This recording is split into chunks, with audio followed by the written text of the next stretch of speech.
पिछले कुछ दिनों से बीमार चल रहे थे। प्रभात झा प्रदेश के अध्यक्ष रह चुके हैं बीजेपी के, इसके अलावा राष्ट्रीय उपाध्यक्ष भी रह चुके हैं। बीजेपी के कई अहम पदों पर रह चुके हैं प्रभात झा। पत्रकारिता से करियर की शुरुआत प्रभात झा ने की थी और ग्वालियर के स्वदेश न्यूज़पेपर में काम करते थे। प्रभात झा संपादक वहां पर रहे और ऐसे में आज उनका निधन हो गया है। दिल्ली के अस्पताल में उन्होंने आखिरी सांस ली है। मेदांता में उनका इलाज चल रहा था। भारतीय जनता पार्टी के वरिष्ठ नेता और राज्यसभा सांसद रह चुके हैं प्रभात झा और ऐसे में आज उनका एक लंबी बीमारी के बाद दिल्ली के मेदांता में निधन हो गया। विकास चंद्र ज्यादा जानकारी के लिए हमारे साथ हमारे संवाददाता जुड़ गए हैं। विकास, बीजेपी के वरिष्ठ नेता प्रभात झा नहीं रहे, क्या जानकारी? ये प्रभात झा का सुबह 5 बजे निधन हो गया मेदांता हॉस्पिटल में और लगभग 1 महीने से वो बहुत गंभीर रूप से बीमार थे और पहले तो उन्हें भोपाल के एक निजी अस्पताल में भर्ती कराया गया था। बाद में उन्हें एयरलिफ्ट कर दिल्ली लाया गया था जहां उनका इलाज चल रहा था। लेकिन आज सुबह उन्होंने 5 बजे अंतिम सांस ली। देखिए, बीजेपी के बहुत ही वरिष्ठ नेता थे, राज्यसभा के सदस्य रहे, वो संगठन के मजे हुए नेता थे। बीजेपी का जो मुख्य पत्र है कमल संदेश, उसके वो संपादक रहे, संगठन में भी वो काम करते रहे। लेकिन कुछ दिनों से वो बीमार हो गए थे और बीमार होने की वजह से वो सक्रिय राजनीति से थोड़े किनारे भी हो गए थे और अब उनका निधन हो गया है। जो पारिवारिक सूत्र बता रहे हैं कि या तो वो लोग ग्वालियर या फिर उनका जो पैतृक गांव सीतामढ़ी जिला बिहार में पड़ता है और यही गांव है उनका, तो वहां होगा। अभी परिवार के लोग तय कर रहे हैं कि उनका अंतिम संस्कार कहाँ हो, क्योंकि वो उनका बचपन से लेकर के अभी तक वो मध्य प्रदेश की राजनीति से जुड़े रहे, मध्य प्रदेश के प्रदेश अध्यक्ष भी हो रहे और एक उनका अपना रुतबा था, एक मध्य प्रदेश बीजेपी में अपनी उनकी एक पहचान थी। तो परिवार के सदस्य और पार्टी के लोगों के साथ मंत्रणा कर वो लोग तय करेंगे कि उनका अंतिम संस्कार कहाँ। विकास चंद्र, अभी ये तय नहीं हुआ है कि अंतिम संस्कार कहाँ होगा, लेकिन अभी तो परिवार के कौन कौन से लोग वहाँ मौजूद है? क्या उनके बेटे तुष्मिल झा वहाँ पर मौजूद हैं? उनके अलावा परिवार के अन्य सदस्य मेदांता अस्पताल में गुरुग्राम में? हाँ, उनके बेटे वहाँ पर मौजूद हैं, परिवार के दूसरे सदस्य वहाँ पर मौजूद हैं और अभी जानकारी मिलने के बाद पार्टी के भी तमाम नेता मेदांता हॉस्पिटल की ओर रवाना हुए हैं और परिवार के जो अन्य सदस्य हैं वो लोग भी, जो जानकारी अभी मिली है, जब मैंने बात किया तो रास्ते में सब लोग पहुंच रहे हैं और यहाँ पर जैसा मैंने पहले कहा कि परिवार के सभी सदस्यों के इकट्ठा हो जाने और पार्टी के वरिष्ठ नेताओं से मंत्रणा करने के बाद वो लोग तय कर लेंगे तो ग्वालियर लेकर जाएंगे या कोरियाही सीतामढ़ी लेकर जाएंगे। क्योंकि हालांकि उनके बेटे से बात हुई तो उन्होंने कहा कि इसी दो जगहों में से किसी एक जगह पर उनका अंतिम संस्कार किया जाएगा। बिल्कुल विकास चंद्रा, यहाँ पर 67 साल के थे वो और लगभग एक महीने से बीमारी से जूझ रहे थे। दिल्ली के मेदांता अस्पताल में उनका इलाज चल रहा था। लेकिन कब उनका निधन हुआ है, कब तक, किस समय ये जानकारी सामने आई है कि उनका निधन हो चुका है? आज सुबह 5 बजे उनका निधन हुआ और उसके लगभग थोड़ी देर बाद उनके बेटे के द्वारा ये जानकारी दी गई, चूंकि अस्पताल में वो मौजूद थे और लंबे समय से बीमार थे और लाइफ सपोर्ट सिस्टम पर उनको रखा गया था। देखे कि उनका 4 जून 1957 को उनका जन्म हुआ था और हालांकि बहुत ज्यादा उम्र नहीं थी, बहुत सक्रिय रहते थे राजनीति में, वो अपने कामकाज में बहुत सक्रिय रहते थे और बीजेपी के संगठन के बड़े मजबूत पिलर माने जाते थे प्रभात झा। तो बीमार हो गए थे और लगातार डॉक्टरों की तरफ से कोशिश हो रही थी कि उन्हें वापस लाया जाए, क्योंकि वो लाइफ सपोर्ट सिस्टम पर थे। लेकिन आज सुबह 5 बजे उन्होंने मेदांता में अंतिम सांस ली है। देखिए, एक राजनीति के मजे हुए खिलाड़ी थे विकास प्रभात झा और ग्वालियर में अपने परिवार के साथ रहने आ गए थे काफी वर्षों पहले।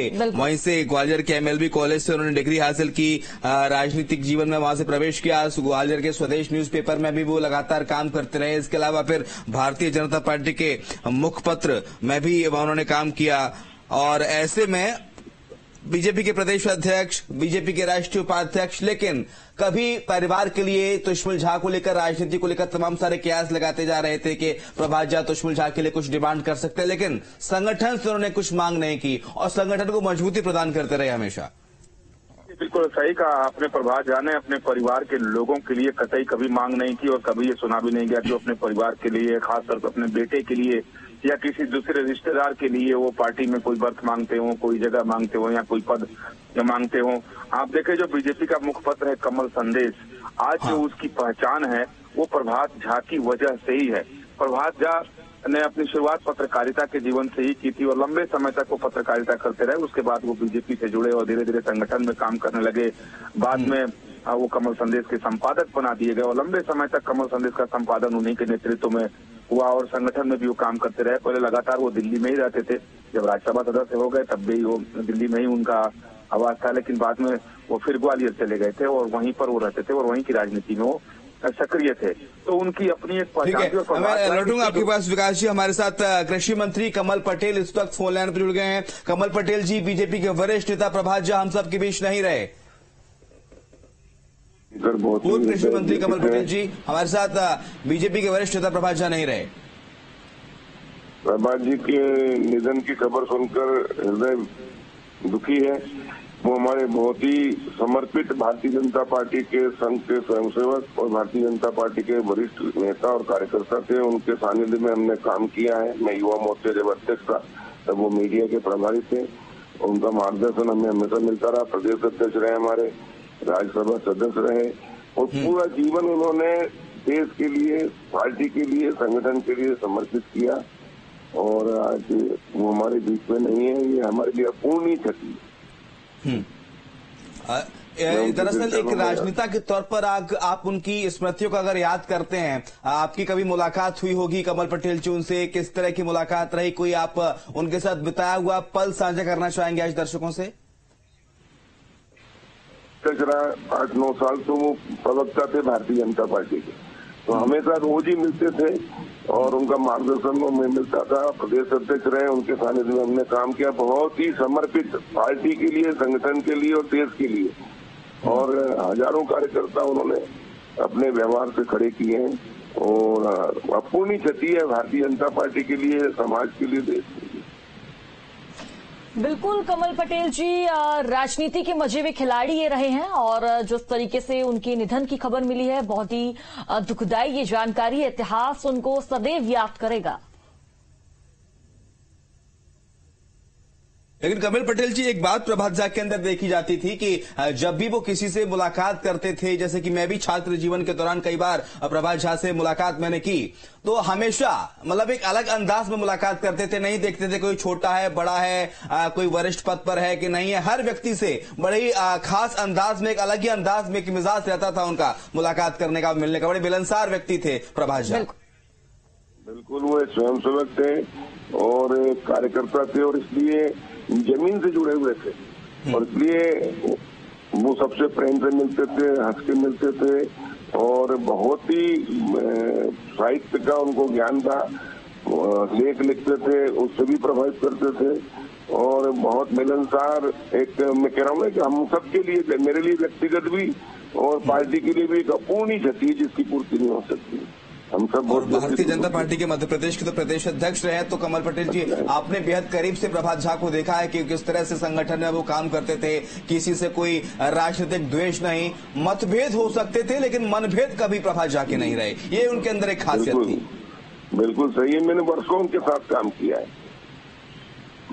ठीक है, बहुत शुक्रिया आपका कमल जी हमारे साथ जुड़ने के लिए। ग्वालियर से हमारे सहयोगी इस वक्त विनोद हमारे साथ जुड़ गए हैं। विनोद, प्रभात झा नहीं रहे हम सबके बीच, एक वरिष्ठ नेता भारतीय जनता पार्टी के, आज गुरुग्राम की मेदांता में उन्होंने आखिरी सांस ली है। फिलहाल ग्वालियर में किस तरह की हलचल देख रहे हैं आप उनके आवास पर? क्या उनका पार्थिव जो देह है वो ग्वालियर लाई जाने की तैयारी है? क्या ग्वालियर में आएगी या फिर बिहार में जहां उनका निवास है, पैतृक निवास, वहां अंतिम संस्कार किया जाएगा? देखिए, प्रभात झा के निधन की जैसे ही खबर ग्वालियर के लोगों को लगी तो एक तरह से शोक की लहर दौड़ चुकी है। उनके घर के आसपास अभी चूंकि मैं उनके घर पे पहुंचा नहीं हूं, मैं थोड़ी देर में उनके घर पहुंच जाऊंगा तो जो उनके जानने वाले लोग हैं, जो उनके रिश्तेदार हैं कुछ जो ग्वालियर में और ग्वालियर के आसपास के थे और पार्टी के तमाम कार्यकर्ता अब उनके घर की ओर रुख करने लगे हैं। अभी तो लोग टेलीफोन पर ही एक दूसरे से चर्चा कर रहे हैं कि प्रभात जी का निधन हो गया, तो कहीं ना कहीं जो एक दूसरे से दुख व्यक्त किया जाता है उसकी बातचीत कर रहे हैं। बहुत ही देखिए नेक इंसान और एक अच्छे नेता के रूप में प्रभात झा जाने जाते हैं। लगभग 2-2.5 महीने पहले मेरा आखिरी इंटरव्यू उनके साथ था उनके घर पे, जो राजमाता विजयराजे सिंधिया पर उन्होंने बोला और काफी बहुत बड़ी बड़ी चीजें, बड़ी बड़ी बातें उन्होंने राजमाता के बारे में बताई, उनके व्यक्तित्व के बारे में चर्चा उन्होंने की। तो प्रभात झा का जो कह सकते हैं कि उनका जो कद था पार्टी में, वो वाकई में एक अनुशासित कार्यकर्ता के रूप में रहा, इतने बड़े बड़े पदों पर रहने के बाद भी वो हमेशा एक पत्रकारों के साथ पत्रकारों की तरह ही बात करते थे। ग्वालियर में जिस तरह से उन्होंने रिपोर्टिंग शुरू की, उसके बाद संपादक बने स्वदेश अखबार में, फिर मीडिया प्रभारी बीजेपी में जाके बने, फिर राज्यसभा सांसद बने, प्रदेश अध्यक्ष बने, राष्ट्रीय उपाध्यक्ष रहे। एक लंबी पारी उन्होंने संगठन में खेली एक कार्यकर्ता के रूप में। हालांकि कभी वो चुनाव नहीं लड़े, लेकिन पार्टी ने उनके सम्मान के रूप में उन्हें राज्यसभा सांसद भी बनाया। तो प्रभात झा ग्वालियर के एक बड़े नेता तो थे ही, देश में उनकी अपनी एक अलग पहचान थी। बिल्कुल आम आदमी की तरह मिलना, उनका छोटे से छोटे कार्यकर्ता के साथ भी पूरा वक्त देना, उनकी बातें सुनना और उनके विचारों को जानना, ये सब प्रभात झा के कह सकते हैं कि मूल रूप से उनकी मन की बातें हुआ करती थी, जिसको वो कार्यकर्ता से जानते थे और अपनी बात कहते थे। एक बड़े कद के नेता होने के बावजूद प्रभात झा में एक सबसे बड़ी खूबी और खासियत जो दिखाई देती थी वो ये थी कि वो कभी पार्टी के किसी भी प्लेटफॉर्म पे पार्टी के अगेंस्ट नहीं गए और परिवारवाद को उन्होंने हमेशा पार्टी से अलग रखा। उनके बेटे दुश्मन झा लगातार पिछले कुछ सालों से पार्टी में कार्य कर रहे हैं, लेकिन कभी उन्होंने सिफारिश नहीं की कि उनके बेटे को संगठन में कोई बड़ा पद मिले या कोई टिकट मिले। हालांकि उनके बेटे अलग तरीके से अपनी जगह बनाने की कोशिश कर रहे हैं। जो आपने पूछा कि अब उनके निधन के बाद क्या उनका अंतिम संस्कार ग्वालियर में होगा या वो बिहार जाएंगे, तो ये अभी तय नहीं हो पाया है। थोड़ी देर में तुष्मुल से हम कोशिश करेंगे, जो उनके बेटे हैं बात हो जाए तो कंफर्म होगा कि वो ग्वालियर आते हैं या बिहार जाते हैं। ज्यादातर संभावना ग्वालियर की ही है, क्योंकि ग्वालियर में मूल रूप से पले बड़े, शिक्षा हासिल की, यही उन्होंने अपनी राजनीति की शुरुआत की और पत्रकारिता में कदम भी उन्होंने ग्वालियर में ही रखा। बिल्कुल, तो ग्वालियर में सभी बिल्कुल हमारे साथ यहाँ पर संदीप भी जुड़ चुके हैं भोपाल से। संदीप, फिलहाल क्या कुछ जानकारी सामने आ रही है, क्योंकि जिस तरीके से हम ये भी देख रहे हैं कि भारतीय जनता पार्टी के वरिष्ठ नेता थे जो कि अब हमारे बीच नहीं रहे हैं, उनके अंदर कोई द्वेष की भावना नहीं थी, उनका जो अंतिम संस्कार है कहाँ किया जाएगा, क्या परिजनों का आवास में पहुंचना शुरू हो चुका है? संदीप, देखिए, बहुत उम्मीद तो इस बात की है कि ग्वालियर में ही किया जाए, क्योंकि प्रभात जी एक जगह में बंधे हुए नहीं थे। विनोद बता रहे थे इस बात को आपको, और विनोद जैसा कह रहे थे कि वो बिहार, मध्य प्रदेश, उत्तर प्रदेश किसी हर जगह पर उसे उनका नाता रहा है, लेकिन उन्होंने ग्वालियर को अपना मूल स्थान बनाया, एक अपना मूल शहर बनाया है। और अब अक्सर अपने जो जितने भी त्योहार हुआ करते हैं वो ग्वालियर में ही मनाया करते थे। तो बहुत उम्मीद है कि उनका परिवार अंतिम संस्कार के लिए ग्वालियर का ही चयन करे। हालांकि ये परिवार का बहुत व्यक्तिगत मामला है और अभी तक कुछ तय नहीं हुआ है, सार्वजनिक नहीं किया गया है। लेकिन जहां तक प्रभात जी की बात है, प्रभात जी को किसी एक राज्य में से नहीं समेटा जा सकता है। उनके वो बहुमुखी प्रतिभा के धनी रहे हैं। वो न केवल हिंदी और भोजपुरी अच्छे से बोलते थे, बल्कि मराठी, गुजराती, तमिल, तेलुगु जैसे कई वजह से उनको बहुत बेहतर तरीके से आती थी। उन्होंने पूरा अपना जो पत्रकारिता के जीवन की शुरुआत है ग्वालियर से उन्होंने की थी। ग्वालियर प्रदेश में वो रहे और भाजपा में जब वो आए तो बीजेपी का मीडिया मैनेजमेंट का जो आज आप स्वरूप देखते हैं, ये प्रभात जी का ही खड़ा हुआ है। प्रभात जी ने सबसे पहले मध्य प्रदेश बीजेपी में जब आए थे तो उन्होंने मीडिया डिपार्टमेंट का गठन किया था और उसके प्रभारी बनाए गए थे प्रभात जी। प्रभात जी इसके बाद में राष्ट्रीय मीडिया प्रभारी बने और उन्होंने पूरे देश में केंद्रीय बीजेपी का जो मीडिया मैनेजमेंट उन्होंने बहुत बेहतर तरीके से संभाला। और इस तरह से मीडिया डिपार्टमेंट में और जो प्रवक्ता हैं, जो पैनलिस्ट हैं, ये जो कॉन्सेप्ट लाने का काम भी प्रभात जी ने ही किया था। उसमें शार्पनेस लाना और कई तरह से किस तरह से मैसेजेस को कन्वे किया जाएगा, मीडिया के जरिए कैसे किया जाएगा, प्रवक्ता एक ही बात बोलेंगे, अलग अलग बात नहीं कहेंगे, ये सारी की सारी स्ट्रैटेजी प्रभात जी ने ही बनाई थी। दिल्ली में जब उन्होंने काम किया, बीजेपी की लाइब्रेरी बनाई, उस रेफरेंस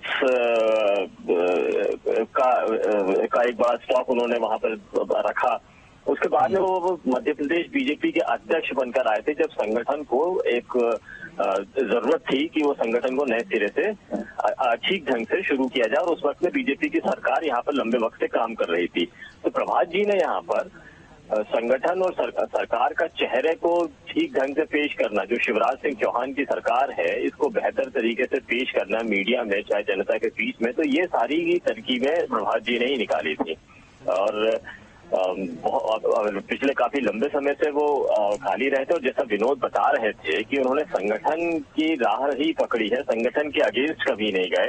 प्रभात जी वो शख्स है जिनके बारे में ये कहा जाता है कि उनके बारे में अचानक ऐसा फैसला ले लिया गया था। जब वो मध्य प्रदेश बीजेपी के अध्यक्ष थे तो उन्होंने खुलकर ये कहा कि मुझे अगर पद से हटाना था तो प्यार से कहा जा सकता, मुझे सूचना दी जाती, मैं अगेंस्ट नहीं जाता, लेकिन मुझे ऐसा बताया गया जैसे पोखरण विस्फोट हो गया हो। पोखरण विस्फोट जैसे के बारे में चौंका कर मुझे बताया गया। तो प्रभात जी वो शख्स सार्वजनिक रूप से स्वीकार करते थे, संगठन कोई भी फैसला ले कार्यकर्ता उसको स्वीकार करता है, चाहे वो उसको अगेंस्ट हो या उसके पक्ष में हो। तो यदि उनको हटाया भी गया तो चौंकाने वाला फैसला जरूर था, लेकिन वो एक्सेप्ट करते हैं फैसला। और उन्होंने खुशी खुशी ये कहते हुए कि पोखरण विस्फोट हुआ है, मध्य प्रदेश बीजेपी के अध्यक्ष का पद किसी और को दे दिया था। उसके बाद में दिल्ली में अलग अलग भूमिकाओं में रहे, राष्ट्रीय उपाध्यक्ष रहे हैं। अपने जो आखिरी के दिनों में वो लेखन पर उन्होंने बहुत ज्यादा ध्यान दिया था, अलग अलग आर्टिकल्स लिखना, किताबों पर काम करना, किताबें पढ़ना, साहित्यिक और पत्रकारिता की मेजॉरिटी के साथ में बैठना, उस कम्युनिटी के साथ में लगातार चर्चा करना, बातचीत करना। तो ये इन गतिविधियों में आ गए थे और बहुत उम्मीद ये की जा रही थी कि प्रभात जी को शायद अब इस दौर में राज्यपाल बना दिया जाए किसी अलग प्रदेश का। ये संभावना पिछले 4-5 साल से लगातार बनी हुई थी कि प्रभात जी को राज्यपाल बनाया जाएगा, लेकिन शायद वो सर्कमस्टेंसेस उस तरह के नहीं बने थे जिसमें प्रभात जी को कोई अच्छे राज्य की भूमिका दी जाए। लेकिन उनको सिग्नल पार्टी की तरफ से दे दिए गए थे कि वो तैयार रहे। प्रभात जी अपने घर पर ही अपने दोनों बेटों के साथ में। ठीक है, हमारे साथ मध्य प्रदेश शासन में मंत्री कैलाश विजयवर्गीय इस वक्त फोन लाइन पर हैं। बहुत स्वागत है मंत्री जी आपका। कैलाश जी, प्रभात जी हम सबके बीच नहीं रहे। बहुत ही दुखद समाचार है।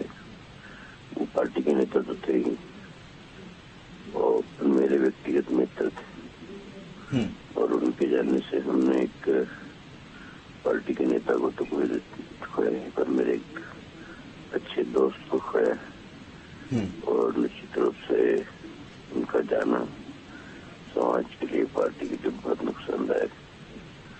अभी पिछले दिनों मेरी उनसे मुलाकात हुई थी। उन्होंने बहुत ही इच्छा व्यक्त की थी कि यार कुछ में कुछ और काम करना है मुझे, मैं स्वस्थ हो गया हूँ।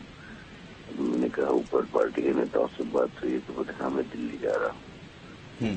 और उसके पहले उनका एकदम स्वास्थ्य खराब हो गया, अचानक उनको ले जाना पड़ा और लगातार फिर डिटेरियोरेटिंग होते गए। मैं उनसे टच में था, उनके बेटे की टच में था, गया भी था उनको देखने के लिए परसों, पर लग गया था। वो डॉक्टर ने तो जवाब दे दिया था और एक अच्छा नेता हमने खोया है।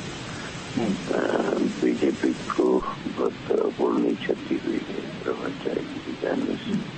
बिल्कुल अपूर्णीय क्षति है और बहुत बड़ी क्षति है कैलाश जी जेकर कि आप तो संगठन में रहकर लगातार काम कर रहे हैं और आपने प्रभात जी को बहुत नजदीक से देखा है कि किस तरह से साइलेंटली रह के संगठन को मजबूती प्रदान की जाती है, किस तरह से साइलेंटली काम किया जाता है। ऐसे नेता कार्यकर्ता बहुत कम संगठन में देखने को मिलते हैं, चाहे कोई भी संगठन हो।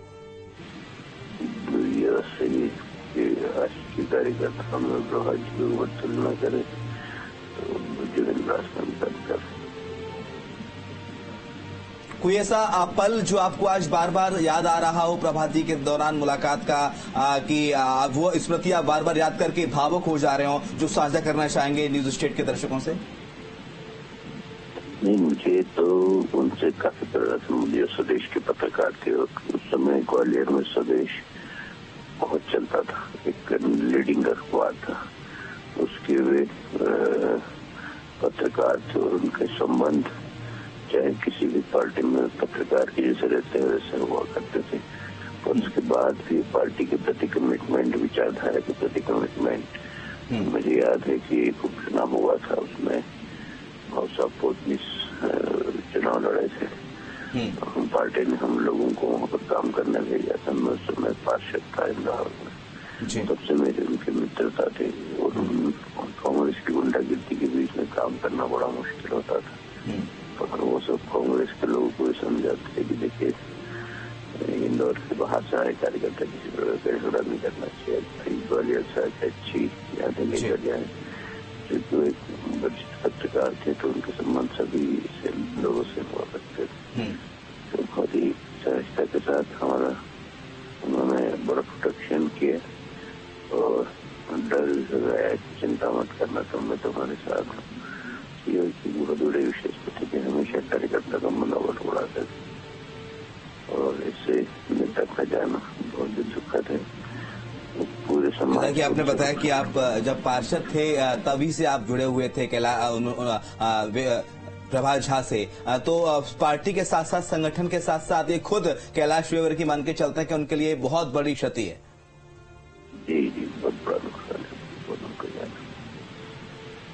बहुत शुक्रिया अपनी बात रखने के लिए और ये वज्रपात को सहने की शक्ति ईश्वर आपको दे, ऐसी हम ईश्वर से कामना करते हैं। हमारे साथ ग्वालियर से विनोद लगातार जुड़े हुए हैं। विनोद, अभी तक तय नहीं हो पाया है कि अंतिम संस्कार फिलहाल कहाँ होगा? प्रभात झा को बिहार ले जाया जाएगा उनके पैतृक आवास पर, या फिर ग्वालियर में जहां से उन्होंने पढ़ाई की, राजनीतिक जीवन की शुरुआत की, पत्रकारिता की करियर की शुरुआत की, वहां उनके शव को लाया जाएगा? फिलहाल कुछ अपडेट मिल पाया है क्या विनोद? देखिए, अभी चूंकि अभी अंतिम संस्कार कहाँ होना है ये तो तय नहीं है, लेकिन अभी सबसे पहले तो अस्पताल से उनका पार्थिव शरीर एयरपोर्ट पहुंचेगा या बाई रोड आएगा, ये भी अभी तय नहीं है। चूंकि ग्वालियर में जो एक फ्लाइट आती है वो दिल्ली से ग्वालियर लगभग 11:30 बजे के करीब पहुंचती है, तो इसमें जो उनके परिजनों से जब बात हो पाएगी उसके बाद ही कंफर्म होगा कि उनका अंतिम संस्कार ग्वालियर में कराया जाएगा। लेकिन संभावना यही है कि बिहार की बजाय हो सकता है ग्वालियर ही परिवार उनका अंतिम संस्कार करे, क्योंकि उनकी जो मूल कार्य पद्धति, काम करने की शुरुआत, पत्रकारिता का कैरियर, राजनीति की शुरुआत, सब कुछ ग्वालियर से ही था, तो ग्वालियर उनके मन में रचा बसा था। तो कहीं ना कहीं देखिए उनके परिवार की कोशिश यही रहेगी कि ग्वालियर में ही उनका अंतिम संस्कार कराया जाना चाहिए। फिर भी देखिए ये पारिवारिक विषय है, उनको तय करना है कि कहाँ होगा कहाँ नहीं होगा। लेकिन ग्वालियर में एक बड़ी कह सकते हैं बड़ी संख्या ऐसे कार्यकर्ताओं की है जो प्रभात झा को चाहती है, जो उनसे लगातार जुड़े रहे, तो उनके मन में भी यही रहेगा कि प्रभात जी का पार्थिव शरीर के उन्हें दर्शन ग्वालियर में हो सके। फिलहाल तो अभी इस पे निर्णय हो नहीं पाया है, थोड़ी देर में निर्णय होगा, तब पता चल पाएगा कि कहाँ उनकी अंतिम क्रियाएं की जाएंगी। लेकिन लोग उदास हैं, लोगों के मन में कहीं ना कहीं अभी शोक है प्रभात झा को लेके, क्योंकि ऐसा लग नहीं रहा कि प्रभात झा हम सबके बीच से चले गए हैं। अभी 2 महीने पहले ही उनसे मुलाकात हुई थी, तब वो पूरी तरह स्वस्थ थे, खूब हंस रहे थे, बातें कर रहे थे। एक ऐसे व्यक्ति थे जो जिनके चेहरे पे कभी दिखता नहीं था कि उन्हें कोई बीमारी लग सकती है, वो कभी वो इस तरह से बीमारी से ग्रसित हो सकते हैं। जिस तरह से अचानक 1 महीने पहले वो बीमार हुए, उसके बाद उन्हें एयरलिफ्ट करके दिल्ली ले जाया गया, वहां उनका इलाज चला और वो बच नहीं पाए। कोशिश काफी की उनके परिजनों ने बचाने की, लोगों ने दुआएं काफी मांगी, प्रभात जी जल्दी स्वस्थ होकर हम सबके बीच में आए और एक बार फिर से वो हम सबके बीच कुछ न कुछ बोले, क्योंकि पार्टी के कार्यकर्ता के तौर पर वो हमेशा अच्छा ही बोलते थे। एक ऐसा व्यक्तित्व था, देखिए मैं बताऊं कि जब हम उनके साथ बैठते थे कई बार मुलाकात होती थी। जब भी ग्वालियर आते थे तो फोन आता था कि आओ विनोद बैठे कुछ चर्चा करें। मैं खुद उनके घर पे जाता था, कभी पार्टी की मीटिंगों में मिल जाते थे तो बातचीत होती थी और हमेशा एक पत्रकार से पत्रकार की तरह ही बातें करते थे। कभी अखबार, कभी टीवी की हेडलाइन देख के वो खुद ही कहते थे कि इसको इस तरह नहीं दिखाना चाहिए, इसको इस तरह नहीं छपना चाहिए, थोड़ा और बेहतर बनाना चाहिए था। तो एक जो समझ थी एक पत्रकार की, वो पत्रकार के रूप में उन्हें हमेशा दूसरों को वो सिखाते रहे, बातें करते रहे और पार्टी के कार्यकर्ताओं के बीच में एक कार्यकर्ता बन के रहे। तो प्रभात जी का जो व्यक्तित्व था वो वाकई में एक व्यक्ति में कई तरह के व्यक्तित्व दिखाई देते थे। पार्टी में रहते हुए भी हमेशा आम आदमी बन के रहना, आम लोगों की तरह उठना बैठना, एकदम संस्कार कह सकते हैं जो एक पूर्ण व्यक्ति में होते हैं, वो सब उनमें थे। एक बार तो मैं बताऊं आपको कि वो दीपावली की पूजा कर रहे थे अपने घर पे, तो उन्होंने विशेष तौर से बुलाया और बोला कि विनोद मेरी पूजा को आप एक बार कवर करो। हमारा पूरा परिवार एक साथ विधि विधान से पूजा करता है दीपावली की, क्योंकि हम लोग कई बार प्रयास करते हैं कि जो अच्छी तरह इस त्योहार को मना रहा हो उनको टीवी पर दिखाएं, दर्शक देखें। तो मैं उनके घर चला गया था, तो मैंने देखा था उनके बेटे की उस समय हाल ही शादी होके आई थी तुष्मुल की। तो पूरे परिवार के साथ जब मैं बैठा तो काफी देर तक बैठाए रखा, उन्होंने बातें भी करते रहे। क्योंकि मुझे भी पूजा करनी थी, तो बोले ठीक है, आप भी अपने घर पे दीपावली मनाइए खुशी खुशी। तो त्योहार हो या दीपावली हो या कोई अन्य त्योहार हो, होली भी बहुत बेहतर तरीके से वो यहाँ पे मनाया करते थे। लोगों को बुलाते, जोड़ते, बड़ी संख्या में रंग गुलाल उनके दरवाजे पे बरसते हुए देखा जाता था।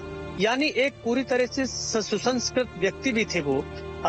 भारतीय परंपराओं, भारतीय रीति रिवाज, धर्म, पर्व, त्योहारों को मनाना और एक पार्टी के कार्यकर्ता के रूप में दिखाई देना, फिर पत्रकार एक बनकर दिखाना, ये सारी चीजें, सारी खूबियां जो उनमें दिखती थी, वो वाकई में आज हर उस व्यक्ति के मन में हैं जो उनसे एक बार मिल लिया, जो उनके लगातार संपर्क में रहा, वो जानते हैं, उनको पहचानते हैं। तो भुलाया नहीं जा सकता उनका व्यक्तित्व, क्योंकि जिन्होंने उनको नजदीक से, करीब से देखा है, वो प्रभात जी की शैली को, उनके विचार को, उनको व्यवहार को कभी नहीं भुला सकते।